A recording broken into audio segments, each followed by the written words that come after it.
I am the ghost of Tsushima. I have no honor. Shio! What's going on, guys? It's time to review Ghost of Tsushima. Finally beat it. So, yeah, we're going to dive right into it. Let's just take all this off. I don't have any samurai, ghost armor, nothing. Just got to use what you have. Take this off, definitely, because damn, it's too damn hot, you know? A little poncho there. Alright, let's get right into it. You guys follow my channel. I gave you guys my first impressions video.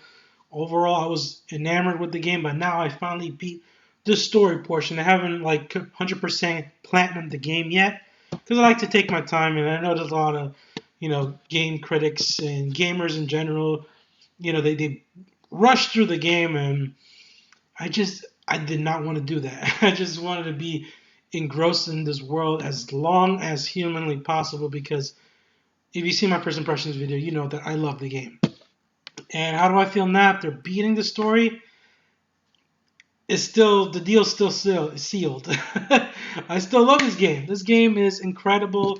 So we're gonna talk non-spoilers first. So we're gonna keep it non-spoilers for a while, and then I'll let you know when we're gonna dive into spoilers. So this game, honestly, after beating it, this game has to be my favorite PlayStation 4 exclusive. Yeah. And I know there are great games out there like God of War, Spider-Man, but I think it tops it, honestly, in my opinion. I found the story and the characters so emotionally resonating and impactful, especially towards the end, which I love what they did at the end. We'll get into that in spoilers. But yeah, guys, the world, and I'm not a big fan of open world games because it could be so time consuming, and things could get so repetitive and stale so easily. But this game, no, not at all. This game just riveted me, just captivated me from start to finish. Everything that this game has to offer, I love and I adore. When the standoffs make you feel like a badass samurai, just stand there, hold the triangle button, and then they try to fake you out. They're like, oh, oh. You're like, all right, wait for it. Fucking love that. It is so badass. I never got tired of that. Especially when you wear, I think, the Sakai clan armor. You get to do it like 5 times in a row. It's insane. So I would rock the Sakai, Jin Sakai clan armor, fully upgraded, and I would switch between that and the Ghost armor and the Gosaku armor, because that has an insane stagger rate. The combat, just the gameplay. The gameplay is so much fun. Oh my god, I just love the different stances. It gets a little getting used to at first, but once you get the hang of it, you'll just be switching back and forth from with the moon stance, the water stance, the stone stance is this. You got the stone stance. You can stick the enemies and stab them. That's for like swordsmen. It's great against the straw hat Ronins, so you do that.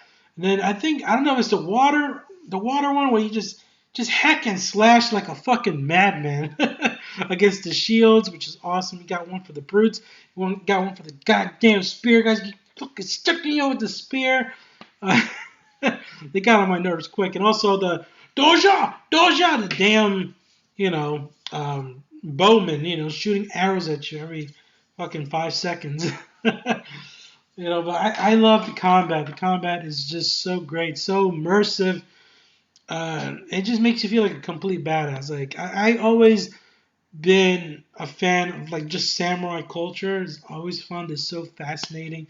To have a game just nail it, just nail everything about it. It's just amazing. It's a great experience. If you have not played it, you have to buy this. I say this is definitely worth buying at full price. Do not wait for this game to be on sale. If you find a copy, snag it. Believe me, it is worth every penny. You will have no regrets whatsoever buying Ghost of Tsushima at full price. I mean, it's worth it. This is a game where I could be like, whoa, this is actually worth buying at full price. And, from what I hear, it's the fastest selling PlayStation exclusive game or something like that in Japan. It's a major hit. I'm glad their homeland, sorry, they're all loving it, and it deserves the praise both by critics and by fans. I just love it. I love that it's getting the praise that it deserves because this game is that fantastic. There's minor nitpicks and gripes. That's all they are. Not anything major. No major flaws where it just completely took me out of the game or completely ruined the experience for me. Nothing that monumental. Honestly, they're just nitpicks. You probably heard them before. The camera angles get a little wonky, a little, awkward at times when you're fighting. All of a sudden, there's a tree brush or a bush in the way, and then you got to kind of, use the right stick, analog stick, and get yourself out of the camera angle. An auto lock would have been a nice feature, but it didn't happen that many times where it really just kept frustrating me over and over. It wasn't to that degree at all. You just kind of had to swing the camera back around and then boom, everything's in focus, everything is good. Um, what else? Other than the camera angle and the buttons, like the controls, like for like the L2 button, having to switch between like the smoke bombs and all that, especially when you're during a sword fight and you get these massive waves of enemies coming at you and you start panicking. You're like, fuck, fuck, fuck, fuck. Yeah, where the hell are my like was it the basically the smoke bombs? Yeah, like where the hell are they? Like throw them, So sometimes that can be a little complicated, especially in the heat of the moment when you got all these goddamn big, super beefy Mongolian sons of guns coming at you, So other than that, like I said, it's just minor nitpicks. This game is beautiful. It's extraordinary. The graphics, I mean, just out of a painting. Just the way the colors are just so vibrant. Just every color in every rainbow that you've seen is used throughout this whole game. Whether it's like red leaves falling or white leaves falling, it's beautiful. I love the upgrades you get, customization with the sword. I think I got the Midnight Hanabi sword. That was my favorite one, so I stuck with that one. I really wish I have a sword. I gotta buy a sword. Seriously, I'm gonna fucking buy a katana sword. I kid you not. I'm gonna mount it over this desk. I'm serious. I am so serious. I've been already looking online for a katana sword. Seriously, this game does that to you. It just makes you want to be a fucking samurai. Let's talk about the characters. Jin Sakai is such a compelling character. I heard criticism that he has no personality and all that BS. And honestly, I disagree. I think he has enough personality. I think his quest, his character development was done so well. And there are such subtle moments where he does convey emotion and really dramatic, heart wrenching scenes. And I loved it because, it makes sense. Jin Sakai growing up, training to be a samurai, all his life. This is all new to him. So I feel for the guy, him having to get his hands dirty, him having to become the ghost, having to shed his honor and unlearn everything that he learned from his uncle, or Shimura. Sorry if I butchered that name, but I love the uncle in this game as well. I love their dynamic at the beginning. The beginning is freaking epic. I can't stress it enough. It's like out of that Game of Thrones episode, Blackwater Bay. Like it's so insane. And then also, I love that. I think it was in Act Two where it's called the Fate of Tsushima. You get another siege, another battle that's so epic. I just love it. I love the side characters as well. Yuna, the sensei, the bow and arrow sensei, and Lady Masako. I love those characters. I completed all their quests, and I highly recommend you complete their quests too. I like the Tales of Tsushima, where they give you these folk tales, and then they show like a painting, like color scheme, the way they tell the story. I just love that. The music, people, the freaking music is beautiful. I can't stop listening to it, especially the end credit song and the ending. The decision that you have to make, it's like wow. It just left me speechless. I honestly sat there and like just stunned, just not knowing which was the right decision. And in my opinion, because you get both endings, you get two different endings. I'm not gonna spoil it yet. But both endings, in my opinion, are good in their own respective ways. So yeah, I can't praise this game enough. Everything about it, where you're uh, temple dwelling, with the shrines, you're exploring, you're like platforming, or you're just, going to the bamboo sticks and doing like some Mortal Kombat, test your might with your sword. That's awesome. The fox dens, I love that you get to pet the fox. That's also great. The haiku, like writing poetry, like leaves under the grass. No, leaves falling on the grass. Ashes burning in the horizon. Makes me crave sushi. Or, some shit like that. But that one is not too deep. But, I love that. I love that. The simplicity of that, the peacefulness, the zen like quality of, everything that you get to do in this game. And this is the perfect game, especially with everything going on. The world is so chaotic. You got stupid ass coronavirus, and stupid ass dummies, not wanting to wear masks, and just stupidity and just confusion and chaos going on right now. So you need something like this where it just puts your mind at ease. Like it really does. And I love every minute of it. And a game shouldn't make you feel terrible and god awful, wanting to play it. Last of Us Part 2.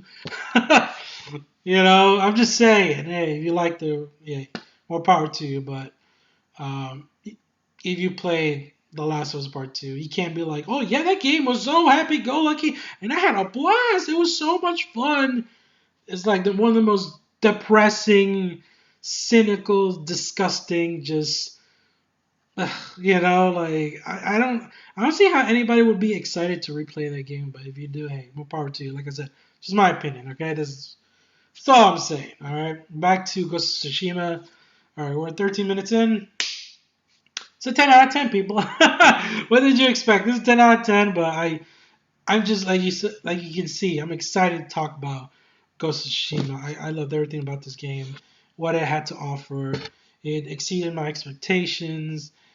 This is definitely number one contender for Game of the Year as of now, and I think it will remain that way unless Cyberpunk can top it. I guess I don't know. We'll see about Cyberpunk, but that's it has Keanu Reeves, and that's enough to get me wanting to play that. So I don't know about the Avengers though. The Avengers is kind of like, I may wait on the Avengers because I hear all the, microtransaction, all that BS. I don't know. That's a little off-putting. I don't like microtransactions in games where they force you to buy skins and all that crap. Or this is exclusive if you have T-Mobile. That's what's going on. Like seriously, look into that. I know a lot of people are hyped to play the Avengers. I mean, I'm a Marvel fan. Look around you. Look, the Infinity poster's right there. I love the Avengers. The game looks fun. The graphics are kind of, So I don't know. We'll see. I'm not gonna write it off completely. I may just wait to see what people say about it, and maybe it drops down a little bit in price. I just don't want the whole game to just be like buy this skin, buy that. You have to buy to continue the story or anything like that. Because I ain't got money for that shit. So I don't know. We'll see. I'm just reserving judgment on that Avengers game. But yeah, other than that, I don't see much competition a game topping this. Honestly, because this game is that good. Ghost of Tsushima, highly recommend it. buy it at full price. Play it, okay? It's that good. So we're gonna dive into spoilers. Spoiler warning. 15 minutes in, boom. I guess let's just talk about the story. Just the villain, Colton Khan or whatever. The Khan. He was a great villain. I actually did it with played the whole story with the English voice acting. Normally, I don't do that. I like foreign films. You know, I love Korean cinema, Japanese cinema. I don't mind listening to Mandarin. You know, Asian cinema. I love it. Um, so I honestly was going to go into it just with the Japanese voice acting, but in the beginning it just seems a little off. You know, like dubbed and not as solid as the American voice acting, which I find way better, Yeah, so yeah, I just found the voice acting, English voice acting, more authentic, and I just felt the emotion behind the voices way more than like the Japanese side. I went with English voice acting throughout. Um, and it's cool that they paying tribute to Akira Kurosawa, legendary Japanese filmmaker. He's made almost all the classic samurai films you can think of. Seven Samurai, Yojimbo, Shinjuro. Those are the three I've seen. I still want to see like Throne of Blood, The Hidden Fortress, Cage Musha, Ran. I hear nothing but great things, but it's so hard to find a good legit copy of that movie. And I heard that has like spectacular, like epic war sequences. So anywho, I love they pay tribute to the legend by having a Kurosawa mode as like in black and white. But I don't think I would play that honestly because I just feel like it deprives of the color palette, of the color scheme, these beautiful, lush, vibrant colors around you. So I mean, maybe if you beat the game, maybe when I platinum it and get 100% completion on everything, maybe I'll do the Kurosawa mode sometime. Who knows? But I just love that it has that option. It's so pretty. That's so cool. I mean, just Sucker Punch Studios.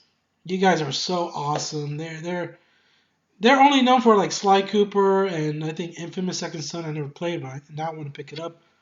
And since 2014, I heard they've been working on this game, and I can see it just paid off. Yeah. So back to the story because we're into spoiler territory here. Let's get into the nit and gritty here with the deaths. With Taka's death. I mean, that was when things for me kicked into gear with Taka's death. Like, oh man, that was so devastating. I kind of saw it coming. You could say, oh, it's just predictable, but I don't think the writing is bad at all. I think it's strong. The story that it set out to tell and incorporating that with the gameplay, with the way you're playing as a character, doing more ghost kills, and just the way they weave that into the narrative. It's just genius. I love that. Because Lord Shimura, he's just disappointed in you. Especially, I love that part where Jin gets like he shoots. They're storming the castle. This is in Act 2. We're spoilers again. And one of the guards is like, "Run home, you Japanese dogs!" And Jin is like, "Fuck that!" And he just shoots him with the poison darts, and he's like, "What the fuck?" And he just sneaks up behind him and just cuts his fucking head off with a nice clean stroke. And at the same time, his uncle comes in, they ram the gates, and he just sees fucking Jin it looked like he was gonna punt his damn head, like, "Run, you coward!" Covered in fucking blood, looking like fucking Patrick Bateman in American Psycho. And I loved it. And fucking your uncle is just like, "Jin, no, what are you doing? That's not honorable. You must wait. Let the spearman fucking jab you like 20 times, and then you kill him with honor." Fuck that, uncle. you know. Uh, but yeah, I love those moments, and you see his progression, his change, him embracing the ghost. It's just the stealth is fun. I feel like it could have been, you know, more improved because the AI and stuff, they're kind of dumb. I mean, literally, you could just stand in front of the guy with the ghost armor, I say for like 5 seconds before the meter is full, and he's like, "Hey, you're not the win." He just, that's it. Assassination kill. I like how you could do chain assassination. You just drop down on them. I mean, the stealth kills are fucking awesome. So I love doing stealth kills. I'm just saying, could have been a little bit more challenging, uh, with the enemy AI. That's all. But again, it doesn't ruin, because most of the time you just say fuck it, and you could just do standoff, like all right, or just challenge remaining enemies, like come face me, you cowards, I'm right here, come at me, bro. And they will. They all come swarm you, like oh shit, there's too many of you. I should have like stabbed you, stealth killed you guys in the tents, at least like 6 or 7 of them. Because I did the mistake of doing that. Like I still killed one guy at a fort. It was Mongolian territory, and I was just like, you know what, fuck, I don't feel like doing all this stealth shit. I said, face me, you cowards, and they came, and I fucked up the standoff, and they just swarm you like like a bunch of zombies. Oh shit, And then this is you start panicking, throwing your smoke bombs, your everything you got. You need the wind chime, fucking just throw everything you got. Sticky bombs for days. I love those sticky bombs. Um, like I love a variety when it comes to the arsenal. It's just so creative. I love the variety you have. The flaming sword was fucking badass when you finally got it. I hated that mission where you had to climb like fucking bootleg Mount Everest and you start getting frozen and it's like, what the fuck is this? Oh, they did me dirty because I got to almost to the top of that mountain and they put a goddamn bear. Did anybody get mauled by the fucking bear? God, that fucking bear mauled the shit out of me. Like, I want some money, bitch. Whoo! And he fucking yeeted me off Mount Shimura or whatever the fuck that mountain was. That was it. It was a funny moment. I wish I recorded that moment, but yeah. Like I said, this you can tell this is just so much fun. Okay, back to the story. I keep deviating because like I want to cover everything, like my entire experience. I want to cover it, but I don't want to make it too long. Going back to the story, I love that where basically Jin he just says fuck it and he poisons like half of the Mongolian army, and that was it for the relationship with his uncle because it's like this father and son, and it was so sweet how Shimura he was gonna adopt Jin as his own son. He was gonna like make it official, and Jin kind of blew it. But you can't blame it. You understand both ideologies, and I like how they're just coming to a head. They're conflicting because Jin is right. I mean, how are you gonna try to play by the rules when the Mongolians they have no honor? They don't play by the rules at all. This fucking Khan guy. But anyway, it all leads up to the third act, which is so amazing. You get to this epic climax, this showdown, and I love the close-ups between the Khan and Jin when they're finally gonna face off again. Because in the beginning, Jin gets owned, he gets thrown off the fucking bridge. But this time we're ready, baby. We got the armor, we got everything, we got the perks, everything. We're fully upgraded. A little parched here. Hold on.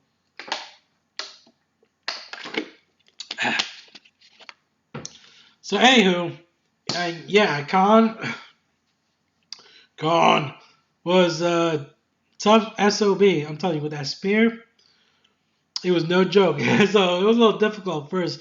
I ended up switching to hard mode on the third act because I wanted more of a challenge. Because it gets to a point where your health is almost like maxed out. Also, you visit the health spas, nature's health spas, and you get to see Jin Sakai's butt cheeks. That's great, I guess.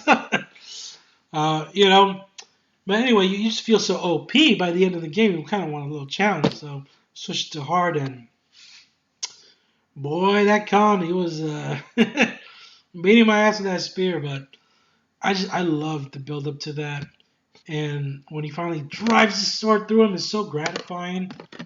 Finally, we have avenged, Taka's death in Tsushima. We saved the people of Tsushima, and I love that he does that clean stroke, like the anime style kill, where he goes swing, like with the fucking sword. He doesn't even look, because badasses don't look at explosions or, somebody's head rolling. So that was sweet. I love that moment. That was like a Kodak moment right there. I should have taken a picture. Right when the clown's head was about to just slide off. And then we get to the most emotional, devastating, tragic part of the game, the ending. With Lord Shimura, I mean, that just broke my heart. I mean, I love both characters. I love what they did with them, and you understand where they're both coming from, and you write the haiku. I think I wrote the one with the hands first, and then our destinies go both ways or something like that, and then to top it off, I put I fight without hope. That's what I did, with the haiku, the last one you have to write. And then the face-off happens, it's inevitable. It's just done so well, it's executed so well, and it fits within the story. And it makes sense that it will all lead up to this. Because both men took different paths, fortunately, and you understand both of them where they're coming from, and it was beautiful. I mean, I teared up, I was crying, bawling my eyes out, especially because I killed Shimura. And I don't think that's a bad ending necessarily. I felt like it was more impactful. It was the right thing to do because I wanted to honor our uncle, give him a warrior's death. I know a lot of people argue, well, the right ending, the good ending is walking away because you already embraced being the ghost. So killing your uncle is a samurai thing. And you're no longer a samurai, so it just goes against what Jin has become. And I feel like that's a little selfish, just because at that moment I wasn't thinking about Jin Sakai, what he went through. I as the player, you know, like if it was my uncle and we were back in that day, the 13th century, and he was a samurai, and that's what he believed in. And I did not want to disgrace or disdain his name. So, and plus, if you were to leave him alive, wouldn't the Shogun kill him eventually? They would make him commit, what's it called? Harakiri, where, you get the blade, they give it to you, like. So I did not want that to be Shimura's fate, If it's your uncle, you might as well honor his death, and it just felt right. It took me a while, though, because I couldn't decide. I'm like, L2, R2, and then they have the audacity to say, "Oh, confirm? Are you sure?" And I'm like, "Oh shit, I don't know. Oh fuck, circle button. I don't know." But honestly, the emotion I was feeling, I knew it had to be, kill Shimura, honor him his death. And I feel like it was because I seen both endings, um, and I feel like the strongest one is killing Shimura because you get that moment, that closure. It's just so beautifully done. The acting is incredible. Um, just thinking about it, man, it just wants me to bring me to tears. I'm not gonna do it, but that's how you know a game is good when it gets that emotion out of you. And when Jin says, "I will remember you as a father," and he says, "Thank you, son. Come find me in the next life." And he drives the blade into him, and he just lets out that anguish, that cry. And then that music kicks in like, yeah, Sucker Punch Studios made a masterpiece. And I'm just like bawling my eyes out, oh, Uncle, So I fucking loved it. Perfect ending. That's the way to do it. That's the way you deliver. In a video game like this, you get us so swept up in the story, the world building. Make us fall in love with everything that this game has to offer, and then boom, give us an ending like that where you would decide the fate, and it's just spectacular. Just I can't praise this game enough. Like I said, I don't give a fuck. I'm overpraising it. I could have been like, let's get to 9 and 9.5. No, we're going full hard blown 10 out of 10 for this bad boy. Okay? 10 out of 10 Sekais for Ghost of Tsushima. I love this game. Can't recommend it enough. Hopefully, or watches this video, you played it or you plan on picking it up. Let me know in the comments below if you have beaten the game. Let me know what you think, or if you're playing it, what do you think so far? If you're finding this channel for the first time, make sure you hit that subscribe button. Give this video a like if you want. And as always, I'll catch you guys in the next one.